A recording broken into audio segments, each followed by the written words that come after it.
La oración del Espíritu, capítulo 18. El ayuno, segunda parte. Para comenzar, deseamos volver a leer los versículos que el Señor Jesús personalmente habló en Mateo acerca del ayuno.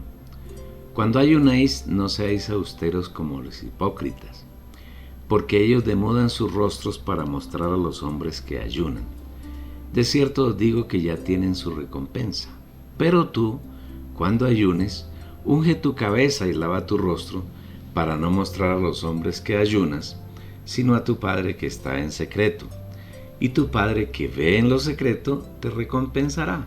Mateo 6, versículos 16 al 18. El ayuno puede convertirse en una actividad hipócrita si hay austeridad y demudación del rostro, tratando de mostrarse ante los hombres. Para ayunar y agradar al Señor es necesario lavar el rostro, ungir el cabello, con lo cual ningún hombre notará que un hijo de Dios está en ayuno, y de esta manera solamente el Padre, para quien se hace el ayuno y a quien le encanta el secreto, sabrá de la actividad del ayuno. Él se agradará y recompensará al creyente que actúe de esa manera. Después de este énfasis, vamos a ver los detalles del ayuno agradable al Señor que encontramos en Isaías 58. Una vez que el Señor ha reprochado a los israelitas por convertir el ayuno en mandatos de hombres, en una actividad carnal practicada según los conceptos humanos, comienza a enseñarnos las características del ayuno que le agrada. Primero, desatar las ligaduras de impiedad. El versículo 6 dice: no consiste más bien el ayuno que yo escogí en desatar las ligaduras de impiedad, en soltar las cargas de opresión, en dejar libres a los quebrantados y en romper todo yugo. La primera característica del ayuno agradable al Señor habla de desatar las ligaduras de impiedad, el misterio de la piedad.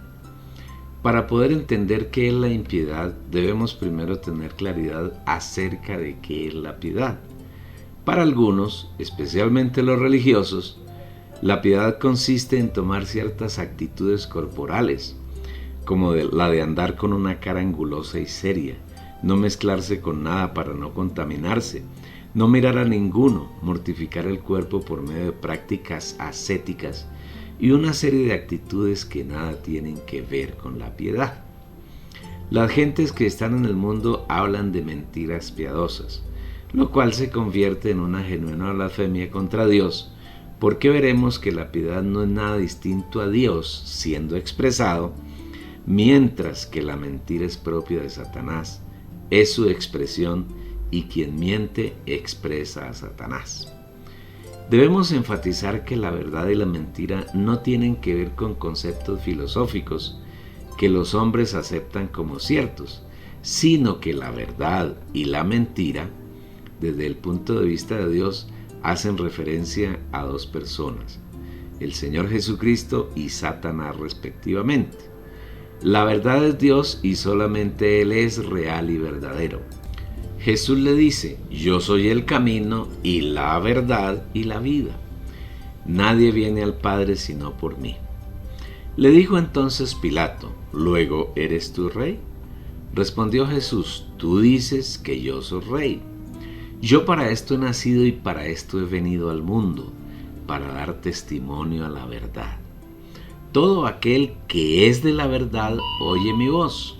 Juan 14, versículo 6 y capítulo 18, versículo 37. Cuando vivimos en la verdad y hablamos verdad, vivimos y expresamos a Dios, y esta es la piedad. La mentira es igualmente una persona, Satanás. Vosotros sois de vuestro padre el diablo, y los deseos de vuestro padre queréis hacer. Él ha sido homicida desde el principio y no ha permanecido en la verdad, porque no hay verdad en él. Cuando habla mentira, de lo suyo habla, porque es mentiroso y padre de mentira. Juan 8, versículo 44. Cuando una persona vive en mentira y habla mentiras, expresa a Satanás, se constituye en su hijo. Si vemos un versículo de los que Pablo, guiado por el Espíritu, le escribió a Timoteo, tendremos mayor claridad sobre lo que es la piedad. E indiscutiblemente grande es el misterio de la piedad. Dios fue manifestado en la carne, justificado en el Espíritu, visto de los ángeles, predicado entre las naciones, creído en el mundo, llevado arriba en gloria. 1 Timoteo 3, versículo 16. La palabra traducida del griego como piedad es eusebeía, y no tiene una palabra exacta que sea su equivalente en español y tal vez en ningún idioma moderno. Los lingüistas afirman que tiene que ver con el hecho del parecido entre dos personas, por ejemplo, un padre y su hijo. En la medida que el niño va creciendo, se va pareciendo tanto al padre que pueden llegar a confundirse. Lo mismo ocurre con los hermanos gemelos. Su parecido es tan grande que se confunde uno con otro. Este versículo nos dice que la piedad es un misterio que tiene 6 grandes pilares. El primero, que Dios fue manifestado en carne. En otras palabras, Dios tomó carne y sangre, se hizo un hombre.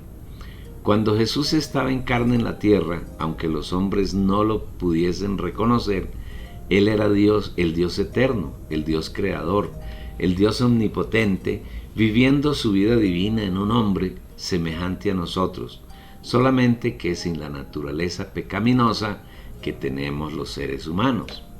En este sentido, podemos afirmar que la piedad es Dios manifestado en carne, primero en Jesús, que como hombre tuvo un vivir perfecto, sin tacha ni reprensión, porque en su vivir expresó solamente al Padre. Todo lo que pensó, dijo e hizo fue hecho por el Padre que moraba en él y que es él mismo.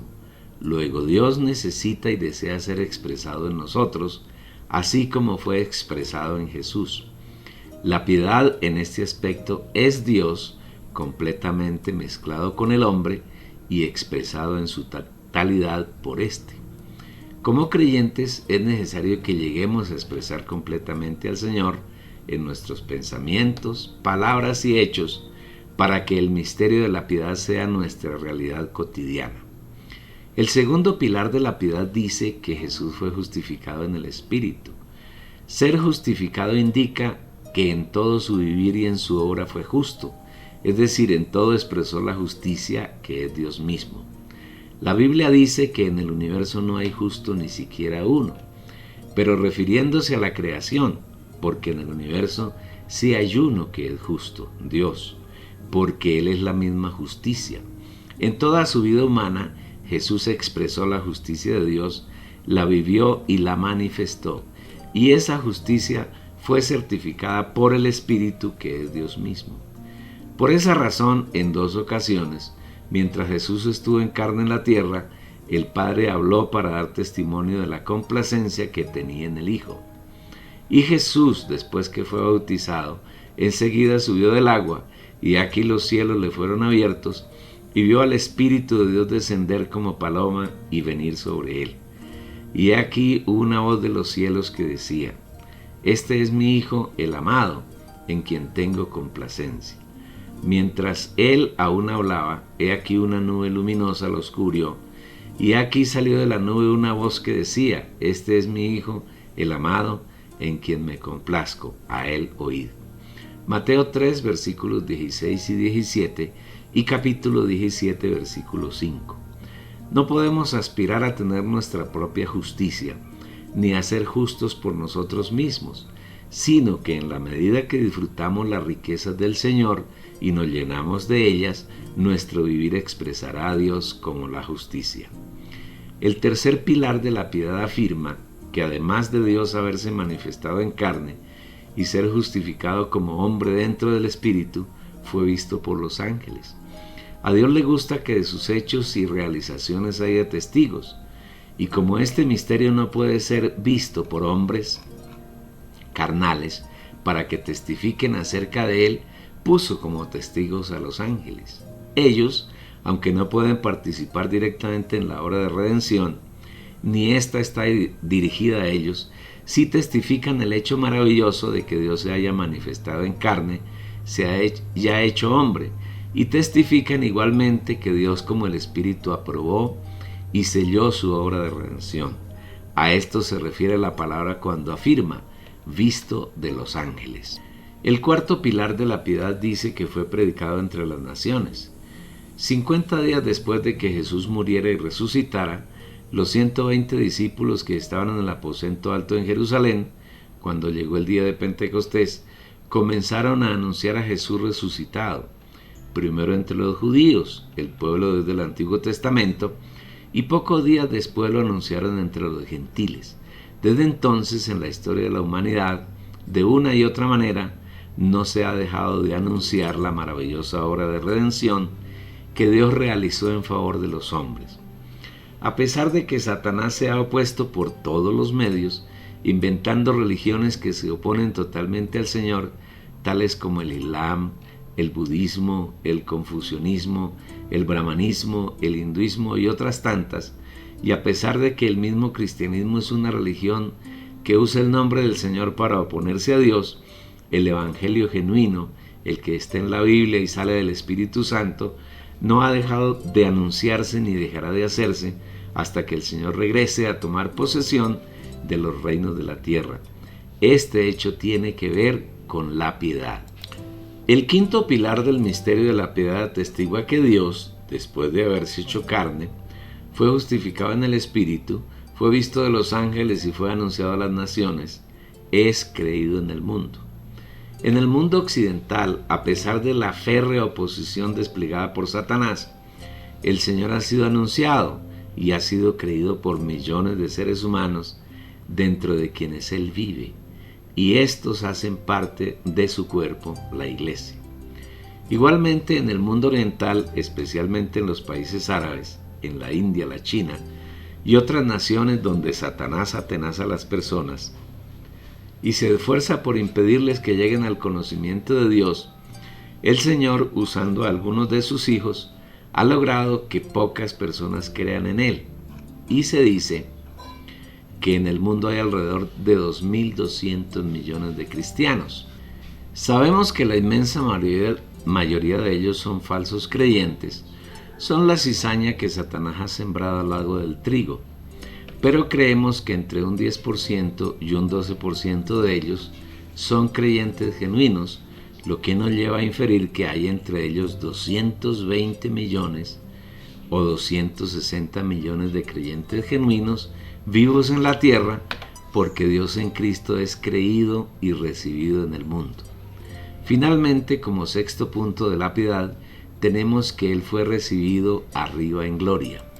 La culminación de la obra de redención realizada por Dios por medio del Hijo consiste en que Él fue entronizado como Dios en el trono de gloria. Como Dios, Jesús, el Hijo, vivió eternamente en la gloria del Padre, porque Él es Dios por la eternidad y Él es el Padre. Pero como Hijo se despojó de su gloria para hacerse hombre. Haya pues en vosotros esta manera de pensar que hubo también en Cristo Jesús, el cual existiendo en forma de Dios, no estimó el ser igual a Dios como cosa que aferrarse, sino que se despojó a sí mismo, tomando forma de esclavo, haciéndose semejante a los hombres. Filipenses 2, versículos 5 al 7. No podemos hacer a un lado el hecho de que Jesús, además de ser Dios completo, es hombre, y antes de que Él viniese en carne, ningún hombre había podido ver y disfrutar la gloria de Dios. Pero cuando Jesús murió, no murió como Dios, porque Dios no puede morir, aunque como Dios pasó por la muerte, Él murió como hombre. Después de 3 días resucitó, ascendió para presentarse al Padre como las primicias de entre los muertos, y 40 días después ascendió para ser entronizado, entrando como hombre en la gloria de Dios por la eternidad. En esa gloria está hoy, y desde esa gloria está llevando adelante su plan con el hombre.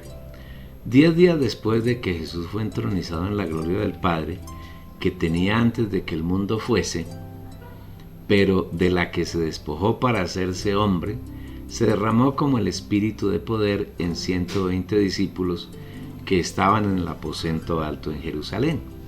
En esa ocasión, Él los tomó para que hablasen sus maravillas y una multitud de judíos creyesen y fuesen añadidos a la iglesia, su cuerpo. Desde entonces él ha venido trabajando para hacerse de muchos hijos. Todo esto es el misterio de la piedad. Las ligaduras de impiedad son todas las cosas que pertenecen al hombre viejo y que impiden que Dios sea manifestado en nosotros. Y al no ser manifestado en carne, no puede ser anunciado, no puede ser creído y no podemos entrar en la gloria que en Él está. Por esto es necesario que aprendamos a ayunar, y de acuerdo con las consideraciones hasta aquí descritas, el ayuno no consiste en dejar de comer o en aguantar hambre como practican los cristianos religiosos. El verdadero ayuno consiste en tener una íntima y genuina comunión con el Padre, entrando en nuestro aposento más interior, que es nuestro espíritu humano, entrando en su luz porque Él es luz, siendo iluminados en todas aquellas cosas que hay en nuestro corazón que impiden que Dios fluya en nosotros, que no permiten que Él pueda expresarse. Una vez que vemos todas aquellas impurezas en nuestro ser, las confesamos y le rogamos al Señor que nos limpie, hasta que su fluir no tenga estorbos y Él pueda ser plenamente expresado en nuestro ser. No debemos olvidar que cuando nacimos de nuestros padres, nacimos en el viejo hombre, que ese viejo hombre es la mezcla de la naturaleza satánica con la naturaleza humana, y que si demoramos algún tiempo en nacer de nuevo, Satanás añadió más de su pérfida naturaleza al ser del hombre cada día que pasamos sin el Señor. En otras palabras, nuestro viejo hombre se fue corrompiendo conforme al engaño, y ese proceso degenerativo se detuvo solamente cuando recibimos al Señor en nuestro espíritu, creyendo en Él. En cuanto a la pasada manera de vivir, os despojéis del viejo hombre que se va corrompiendo conforme a las pasiones del engaño. Efesios 4, versículo 22. Cuando creímos, solamente nuestro espíritu fue regenerado, recibió a Dios como vida y se mezcló con Él, pero nuestra alma, que es nuestra persona, no fue transformada, porque su proceso de transformación dura toda la vida y se da solamente en la medida en que el creyente se disponga a buscar al Señor para que Él la llene de su vida y naturaleza. Dicho de otro modo, cuando creímos fuimos regenerados, nacimos de nuevo. La vida de Dios fue agregada en nuestro espíritu, pero nuestra alma quedó en su estado caído y corrupto que tenía antes de haber creído. Solamente que ahora el creyente tiene la oportunidad de disponerse para que ella sea llena de la naturaleza y la vida de Dios. Para ello, el creyente necesita disponerse diariamente para tener comunión íntima con el Señor, para entrar en el trono de la gracia y allí ser lleno de todas las riquezas de Dios, hasta que el alma sea totalmente saturada de Él y completamente transformada. Por eso es necesario cada día ir a su presencia, ser iluminados por su luz, confesar todas aquellas cosas que en nuestra vida impidan que el misterio de la piedad antes descrito sea realidad en la vida del creyente. De esta manera se desatan las ligaduras de impiedad y nada impide que el Señor sea manifestado por medio de nosotros. Este es un proceso lento y progresivo que no se da en un instante, sino que dura toda la vida del creyente. Si éste es consciente de la necesidad que tiene de ser transformado en su alma, porque si es inconsciente y no se dispone para que el Señor lo llene y lo transforme, Dios tendrá que usar o la gran tribulación o el milenio para lograr esa transformación. El verdadero ayuno consiste en tener diariamente comunión con el Señor para que Él nos muestre aquellas cosas que hay en nuestro vivir que le impiden expresarse y por tanto se convierten en ligaduras de impiedad que no permiten su plena expresión en nuestro diario vivir. En la medida que esas ligaduras de impiedad son rotas, el Señor se va expresando hasta el punto de que seremos iguales a Él en vida y naturaleza. Y llegaremos a ser su plena expresión en la tierra. Este es el primer punto del verdadero ayuno, el ayuno que agrada al Señor. Segundo, soltar las cargas de opresión. El segundo aspecto del ayuno que le agrada al Señor, que es conforme a su voluntad, consiste en soltar las cargas de opresión y tiene que ver especialmente con el tamaño de nuestra fe y confianza que tenemos en el Señor. Igualmente tiene que ver con tomar las cargas que Él pone sobre nuestros hombros y llevarlas según su voluntad. ¿No es más bien el ayuno que yo escogí desatar las ligaduras de impiedad y soltar las cargas de opresión? Isaías 58, versículo 6. Veamos, en la vida humana hay muchas cargas que nos oprimen y aplastan hasta llevarnos a la esclavitud. Los seres humanos tenemos tres necesidades básicas, cuáles son el sustento, la diversión y la seguridad. Con respecto a ellas, Satanás ha desarrollado un sistema que se llama el mundo y por medio de él aparentemente suplen esas necesidades básicas del hombre, pero lo mantiene bajo su esclavitud.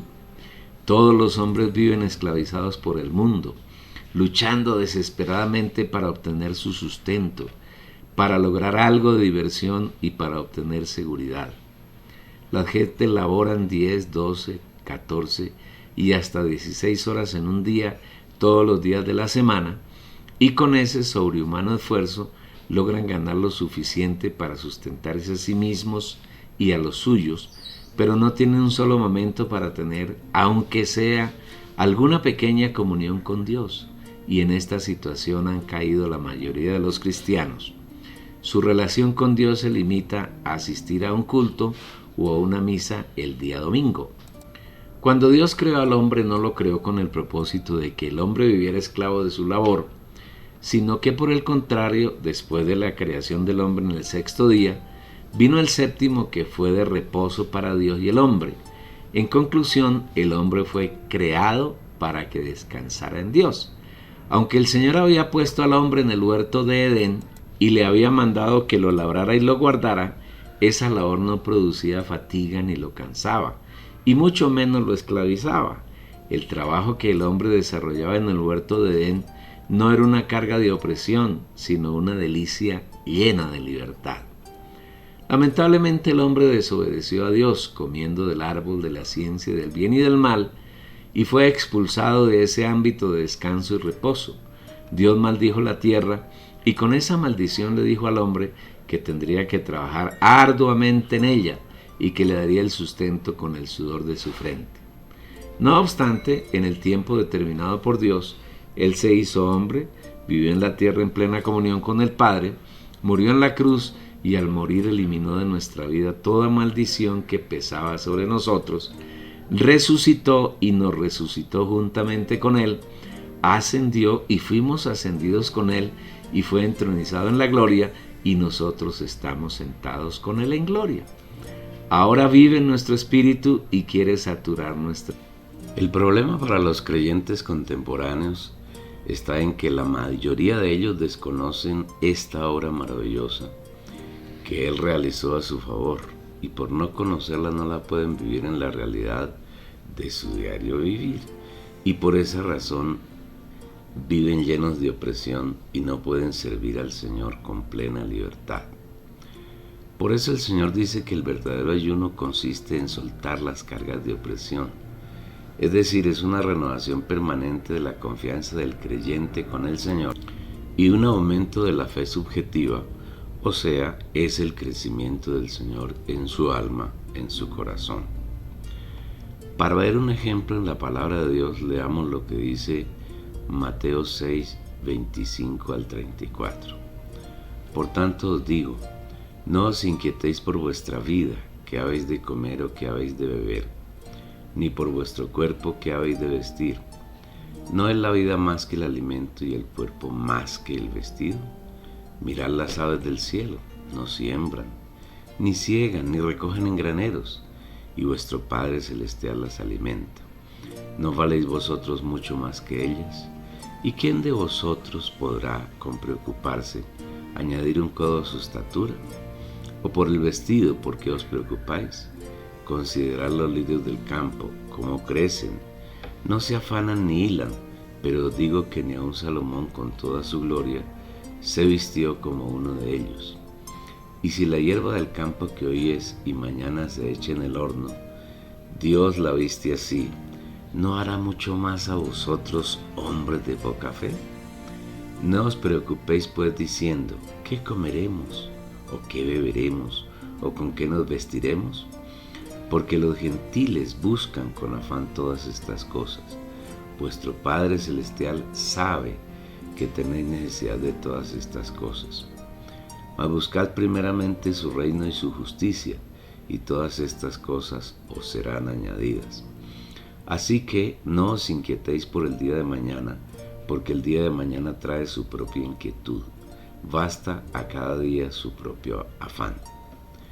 Satanás desea que nuestras necesidades de sustento, comida, bebida y abrigo, diversión y seguridad se conviertan en una carga de opresión, y ha logrado poner esa carga sobre todas las gentes del mundo. Por esa razón, las personas viven desesperadas, angustiadas y oprimidas, luchando cada día por ganar el pan para su sustento, por encontrar nuevas y más fuertes diversiones y por vivir con seguridad en un mundo que los amenaza constantemente con la muerte, con tragedias y con pesares de diversa índole. En el cristianismo, Satanás ha logrado que sus feligreses vivan angustiados por hacer las obras de Dios y por tratar de agradarlo, y por falta de revelación no se dan cuenta que el Señor no demanda nada de ellos, porque todas las obras que el hombre de su propia iniciativa hace para Dios son abominables y el Señor no puede soportarlas. El Señor no necesita nada de ningún hombre, porque no hay nada que Dios le falte y que el hombre pueda darle. Lo único que el Señor demanda, y lo demanda solamente de sus hijos, es que vivamos en reposo en Él, que disfrutemos todas sus riquezas que ha dispuesto como nuestra herencia. En la medida que disfrutamos las riquezas que Él nos ha legado, vamos creciendo. Al crecer somos edificados como la iglesia y llegamos a la madurez. Al crecer y madurar le prodigamos placer, satisfacción y beneplácito, total agrado para nuestro Señor. En Mateo 13, el Señor Jesús habla una parábola que es conocida como la parábola del sembrador, en la que describe cómo puede ser el corazón de un creyente que está lleno de cargas de opresión. Y otras cayeron entre los espinos, y los espinos crecieron y las ahogaron. Y el que fue sembrado entre los espinos, este es el que oye la palabra, pero las preocupaciones de este siglo y el engaño de las riquezas ahogan la palabra y se hace infructuosa. Mateo 13, versículos 7 y 22. Aunque estas personas tienen la oportunidad de oír la palabra del Señor, es decir, el Señor siembra la semilla en sus corazones, las preocupaciones diarias y el afán de las riquezas engañosas, que son los espinos, ahogan la plantita que están haciendo, y en esas condiciones no puede llegar al estado de madurez para producir fruto. Otro pasaje que nos advierte y nos ilustra sobre las cargas de opresión lo encontramos en Lucas 21, versículos 34 al 36. Mirad por vosotros mismos, no sea que vuestros corazones se carguen de disipación y embriaguez y de los afanes de esta vida, y venga de repente sobre vosotros aquel día como un lazo, porque vendrá sobre todos los que habitan sobre la faz de toda la tierra. Velad pues en todo tiempo, rogando para que logréis escapar de todas estas cosas que van a suceder y estar en pie delante del Hijo del Hombre. Infortunadamente muchos creyentes genuinos caen en esta trampa y se angustian por servir a Dios según su punto de vista, convirtiéndose en líderes del cristianismo, lo cual les asegura un porvenir económico. De otro lado, si trabajan secularmente, su vida está llena de afanes y su vivir es una continua carga que los oprime y los aplasta y no tienen un vivir de sosiego y paz en el Señor. Porque el reino de Dios no es el comer y el beber, sino la justicia, la paz y el gozo en el Espíritu Santo. Romanos 14, versículo 17. Un ayuno que agrada al Señor en este punto consiste en ir a su presencia y confesarle que no hemos aprendido a creer en su palabra, que estamos afanosos por la comida y por la bebida, por el vestido y por el futuro, pero que necesitamos que nos ayude a confiar en Él, a creer su palabra mediante la cual nos ha prometido que todas estas cosas que son necesidades reales, Él las añadirá, y que no debemos estar preocupados en nuestra alma por esas añadiduras, y que nos enseñe qué es su reino y su justicia, y que nos ayude a ocuparnos de Él. Un buen tiempo de comunión con el Señor, estando en su luz, nos ayudará a ver que en nuestra vida hay más cargas de opresión de las que podemos ver e imaginar, y que necesitamos ser despojados de todas ellas y vivir en la dulzura de su compañía, siguiéndolo por donde quiera que Él va, andando como es digno de Él, llevando fruto para su satisfacción, haciendo las obras que Él preparó de antemano para que caminemos en ellas y creciendo por medio de conocerlo. Por otro lado, el Señor tiene la carga de llevar adelante su plan y quiere compartir su carga con nosotros. Tomad mi yugo sobre vosotros y aprended de mí, que soy manso y humilde de corazón, y hallaréis descanso para vuestras almas, porque mi yugo es suave y ligera mi carga. Mateo 11, versículos 29 y 30. Todas las cargas que no provienen del Señor son aplastantes y destructivas. Solamente su carga es ligera, y Él tiene muchas cargas que generalmente los creyentes desconocen debido a su falta de comunión con Él. Él desea, por ejemplo, ganar las primicias para regresar a la tierra, pero son pocos sus hijos que toman cotidianamente esa carga para orar, con el fin de que Él pueda ganar y transformar los 144,000 que han de ser los primeros frutos que Él arrebatará vivos desde la tierra al comienzo del proceso de su regreso. Cuando un creyente entre en una genuina comunión con su Señor, Él pondrá su carga sobre sus hombros, carga que es ligera. Ese creyente, totalmente sintonizado con el Señor, es decir, enyugado con Él, llevará la carga en oración al trono de la gracia, y el Señor la responderá y estará satisfecho de encontrar uno de sus hijos andando en las obras que Él preparó de antemano. En esto consiste en yugarnos con el Señor y tomar su carga que es ligera. Muchas veces el Señor desea encontrar algún creyente que ore por una necesidad específica de alguno de sus hijos, y no lo encuentra porque todos están aplastados con sus cargas de opresión y no les queda un rinconcito para que el Señor pueda mostrar su voluntad en ellos.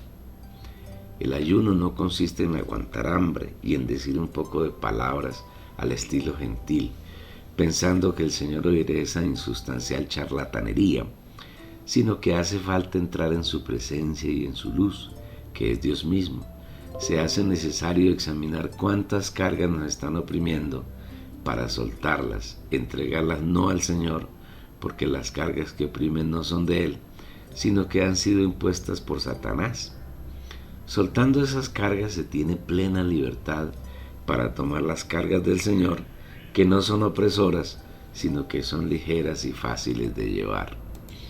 Además, cuando tomamos su carga no lo hacemos solos, sino que estamos enyugados con Él y llevamos juntos la carga.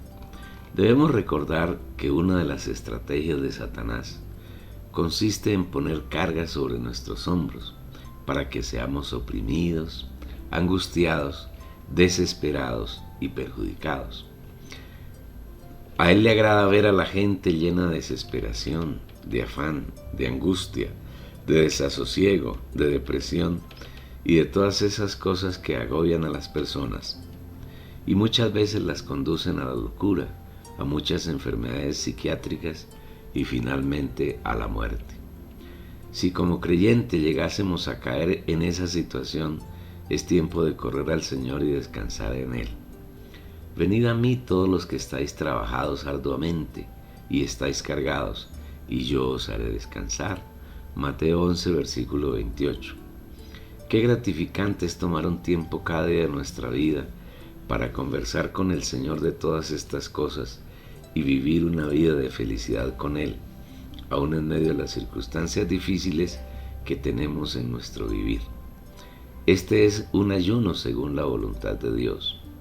Hebreos 3:10 al 4:11 es un pasaje que nos da una profunda ilustración acerca de desatar las cargas de opresión y entrar en el reposo del Señor. A causa de lo cual me disgusté contra esa generación y dije: siempre andan extraviados en su corazón y no han conocido mis caminos. Como juré en mi ira, no entrarán en mi reposo. Mirad, hermanos, que no haya ninguno de vosotros con corazón malo de incredulidad que lo haga apartarse del Dios vivo. Antes exhortaos los unos a los otros cada día, entre tanto que se dice hoy, para que ninguno de vosotros se endurezca por el engaño del pecado, porque hemos llegado a ser compañeros de Cristo, con tal que retengamos firme hasta el fin la confianza inicial, entre tanto que se dice: si oís hoy su voz, no endurezcáis vuestros corazones como en la provocación. ¿Quiénes fueron los que, habiendo oído, le provocaron? ¿Acaso no fueron todos los que salieron de Egipto por mano de Moisés? ¿Y con quienes estuvo el disgustado 40 años? ¿No fue con los que pecaron, cuyos cuerpos cayeron en el desierto?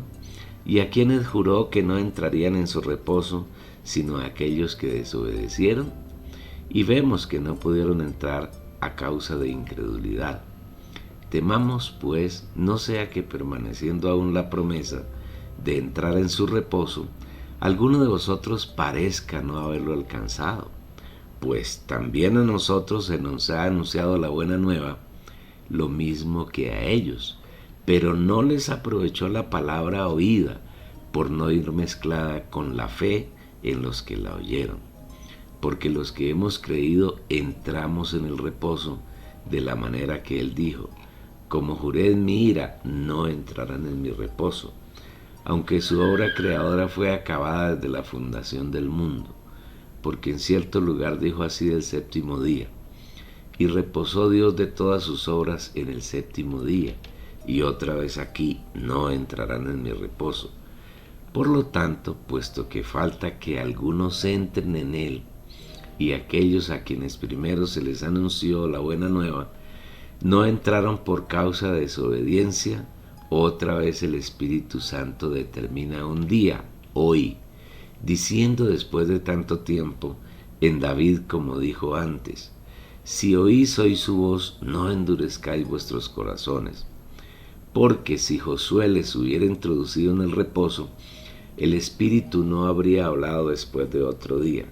Por tanto, queda un reposo sabático para el pueblo de Dios, porque el que ha entrado en su reposo también ha reposado de sus obras, como Dios de las suyas. Procuremos, pues, con diligencia entrar en aquel reposo, para que ninguno caiga en semejante ejemplo de desobediencia. Todos los creyentes conocen la historia del pueblo de Israel, después de que el Señor los sacó de la esclavitud egipcia, por mano de Moisés. Y debemos saber que el Antiguo Testamento está colmado de tipos, sombras y figuras que tienen realidad y cumplimiento en el Nuevo Testamento, por lo que tienen que ver con nosotros, los hijos de Dios de los tiempos neotestamentarios. Dios sacó a los israelitas con el fin de introducirlos en la buena tierra, que representa el reposo de que habla el pasaje. La buena tierra es tipo de Cristo. Nosotros también anduvimos en el mundo, es decir, en Egipto, siendo esclavos de Satanás, Faraón. Pero un día el Señor nos llamó para que saliésemos de allí y entrásemos en Cristo, nuestro descanso, reposo y gloria. Para introducirlos en la tierra de Canaán, los israelitas debieron permanecer en las inmediaciones del monte Sinaí por un lapso de 2 años, en los cuales debían preparar los utensilios y los muebles del tabernáculo y levantarlo con el fin de que pudiesen tener comunión con Dios. Al comienzo de ese período bienal, el Señor le pidió a Moisés que subiera a la cumbre del monte Sinaí con el fin de entregarle la ley y de mostrarle el modelo, basado en el cual debía ser construido el tabernáculo de reunión, lugar de encuentro entre Dios y su pueblo. Debido a que Moisés tardó 40 días, el pueblo no supo esperar y se corrompió haciendo un becerro de oro y adorándolo. El capítulo 32 del libro de Éxodo relata las consecuencias que tuvo la conducta desacertada de Israel. Sin embargo, el Señor obró en misericordia y perdonó el pecado de Israel. El tabernáculo fue construido y el pueblo fue preparado para marchar a través del desierto con el fin de llegar a la entrada de la buena tierra, marcha que duraría 11 jornadas. En ese lapso, el pueblo pidió a Moisés que enviara espías a reconocer la tierra. Moisés lo consultó con Dios, quien estuvo de acuerdo, y fueron enviados 2 espías, uno por cada una de las tribus que conformaban el pueblo. Los espías reconocieron la tierra y regresaron al campamento a los 40 días. 10 de los espías trajeron noticias desalentadoras al pueblo. Este se rebeló contra Dios y contra Moisés, rebelión que desató la ira de Dios y decidió no permitirle la entrada en el reposo, que era la buena tierra. Con respecto a ellos, el Señor declara: a causa de lo cual me disgusté contra esa generación y dije, siempre andan extraviados en su corazón y no han conocido mis caminos, como juré en mi ira, no entrarán en mi reposo. Si tú, apreciado lector, eres cuidadoso al leer la palabra, notarás que aquí no hay una crítica contra el pueblo de Israel, sino una advertencia para el pueblo de Dios del Nuevo Testamento, es decir, para nosotros los creyentes neotestamentarios. Mirad, hermanos, que no haya en ninguno de vosotros corazón malo de incredulidad para apartarse del Dios vivo. ¿Por qué los israelitas no pudieron entrar en el reposo del Señor? Porque tenían un corazón malo, no tenían fe, no creyeron en el Señor y en su palabra, sino que se rebelaron contra Él, echaron su palabra en las espaldas y no le creyeron que, por más que los habitantes de la tierra de Canaán fuesen gigantes, Él había prometido a Abraham, Isaac y Jacob entregarles esa tierra a sus descendientes, y el Señor lo haría. Pero la respuesta de ellos fue incredulidad. Ahora la advertencia es para nosotros, para ti y para mí, en el sentido de que tengamos cuidado, porque podemos tener un corazón malo de incredulidad que nos apartará de nuestro Señor, que es Dios dador de vida. El mejor camino para evitar caer en un corazón malo de incredulidad es exhortarnos unos a otros todos los días, y eso nos evitará ser engañados por el pecado. Antes exhortaos los unos a los otros cada día, entre tanto que se dice hoy, para que ninguno de vosotros se endurezca por el engaño del pecado. Exhortar no es regañar, sino alentarnos cada día mientras se dice hoy. Este es un genuino vivir que agrada al Señor. Como hijos de Dios, como miembros de su cuerpo, no debemos pasar un solo día sin que nos busquemos para animarnos.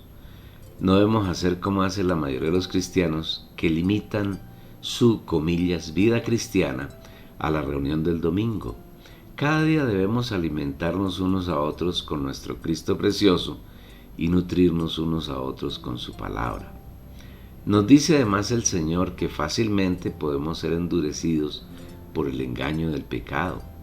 No debemos olvidar que el pecado es la naturaleza de Satanás, es decir, es Satanás mismo, y él procura engañarnos para endurecer nuestro corazón. Continuando con el pasaje, el Señor nuevamente trae a nuestra memoria la actitud que tuvieron los israelitas que salieron de Egipto bajo la tutela de Moisés. ¿Quiénes fueron los que, habiendo oído, le provocaron? ¿Acaso no fueron todos los que salieron de Egipto por mano de Moisés? ¿Con quiénes estuvo el disgustado 40 años? ¿No fue con los que pecaron, cuyos cuerpos cayeron en el desierto? ¿Y a quienes juró que no entrarían en su reposo, sino a aquellos que desobedecieron? Y vemos que no pudieron entrar por causa de incredulidad. La incredulidad de ellos, la falta de confianza en el Señor y su palabra, no les permitió llegar a la meta que el Señor les había asignado. Los cuerpos de todos aquellos que tenían más de 20 años cuando salieron de Egipto quedaron postrados en el desierto. No lograron gustar de la promesa del Señor a causa de su incredulidad, su falta de fe. Una vez más el Señor nos da una advertencia poniendo como ejemplo el fracaso del pueblo de Israel. Temamos, pues, no sea que, permaneciendo aún la promesa de entrar en su reposo, alguno de vosotros parezca no haberlo alcanzado. Pues también a nosotros se nos ha anunciado la buena nueva, lo mismo que a ellos, pero no les aprovechó la palabra oída por no ir mezclada con fe en los que la oyeron. Nosotros fuimos esclavos de Satanás en el mundo, y el Señor, haciendo uso de su misericordia y longanimidad, nos ha sacado del mundo perverso y cruel, donde éramos sus enemigos, y nos ha traído a Él, con el fin de que seamos compañeros de Cristo, reteniendo la confianza del principio, y también para que lo tomemos a Él como nuestro reposo. El Señor nos ha anunciado y nos anuncia permanentemente su palabra, pero debemos buscar revelación, visión y práctica diaria de ella para que nos sea provechosa, para que ganemos el mayor provecho de ella y la hagamos nuestra realidad. Como los israelitas no lograron alcanzar el deseo de Dios de entrar en su reposo, y esta es una advertencia para nosotros, los creyentes del Nuevo Testamento, el Señor, que es inmensamente misericordioso, ha determinado que hoy los creyentes del Nuevo Testamento, tanto los que provienen de los judíos como de los gentiles, entremos en ese reposo. Para entrar en el reposo necesitamos aprender a oír su voz, aprender a oír su palabra, y eso es posible solamente si entramos en el aposento interior, es decir, en el espíritu humano, cerramos la puerta y tenemos comunión con Él. Si oís hoy su voz, no endurezcáis vuestros corazones. Si no tenemos el hábito de tener comunión con el Señor y de oír su palabra, nuestros corazones serán endurecidos y la entrada en el reposo del Señor se convertirá en algo lejano y utópico. Josué introdujo al pueblo de Israel en la tierra del reposo. Sin embargo, aunque esa tierra tipifica a Cristo, la obra de Josué se convirtió en un tipo que debe tener su realidad en los creyentes neotestamentarios. Porque si Josué les hubiera introducido en el reposo, el Espíritu no habría hablado después de otro día. Por tanto, queda un reposo sabático para el pueblo de Dios. Este es el reposo que debemos anhelar. ¿Cómo lograremos entrar en el reposo de Dios? Seguramente nos imaginamos haciendo grandes esfuerzos, muchas obras, predicando el Evangelio denodadamente, edificando, entre comillas, iglesias y haciendo un sinnúmero de cosas para tratar de agradar al Señor. Pero la palabra es muy diferente y ella nos muestra de manera sencilla cómo entrar en el reposo. Pon atención a esta palabra, subrayado y resaltado, porque el que ha entrado en su reposo también ha reposado de sus obras como Dios de las suyas. Aunque desde la perspectiva del tiempo Dios hoy está trabajando, del lado eterno Él trabajó durante 6 días en los cuales hizo toda la creación, incluyendo la creación del hombre a su imagen, conforme a su semejanza, y descansó en el 7º día. Es interesante ver que el primer día del hombre en la tierra fue de reposo, de descanso, como será el 7º día milenario, donde descansaremos plenamente en él. Pero para alcanzar ese 7º día milenario, que es el reino de los cielos, debemos aprender a vivirlo hoy como las arras. Por eso el Señor Jesús nos invita a que en nuestro día a día vayamos a Él a descansar. Venid a mí todos los que trabajáis arduamente y estáis cargados, y yo os haré descansar.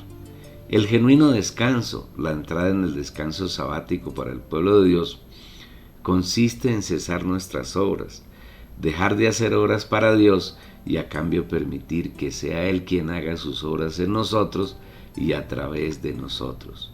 Dios descansó de sus obras y nosotros debemos descansar de las nuestras. Es necesario aprender a vivir en las obras que Él preparó de antemano para que nosotros andemos en ellas. Él hace sus obras en nosotros, porque somos su obra maestra, creados en Cristo Jesús para buenas obras, las cuales Dios preparó de antemano para que anduviésemos en ellas. Efesios 2, versículo 10. Este es un llamado para todos los hijos de Dios que hoy vivimos en la tierra y para aquellos que militan en el cristianismo, cualquiera sea su manifestación. Es el tiempo de parar toda obra que ustedes están haciendo para el Señor.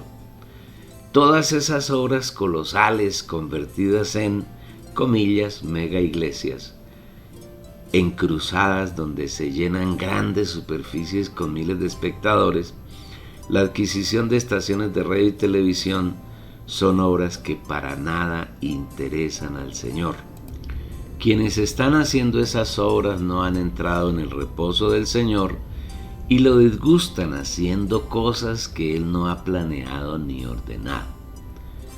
Si ustedes no se detienen, finalmente despertarán la ira del Señor y lo harán jurar como juró frente al pueblo de Israel. Como juré en mi ira, no entrarán en mi reposo.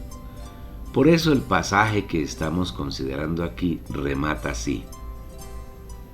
Procuremos, pues, con diligencia, entrar en aquel reposo para que ninguno caiga en semejante ejemplo de desobediencia. Un creyente o un grupo de creyentes que han entrado en el reposo del Señor no hacen obras para Él, sino que van cada día al Señor en su espíritu, descansan en Él. Si no descansan, caerán en un gran ejemplo de desobediencia.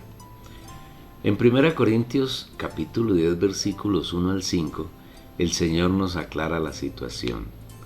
Porque no quiero, hermanos, que ignoréis que todos nuestros padres estuvieron bajo la nube, y todos pasaron el mar, y todos para con Moisés fueron bautizados en la nube y en el mar, y todos comieron el mismo alimento espiritual, y todos bebieron la misma bebida espiritual, porque bebían de la roca espiritual que los seguía, y la roca era Cristo.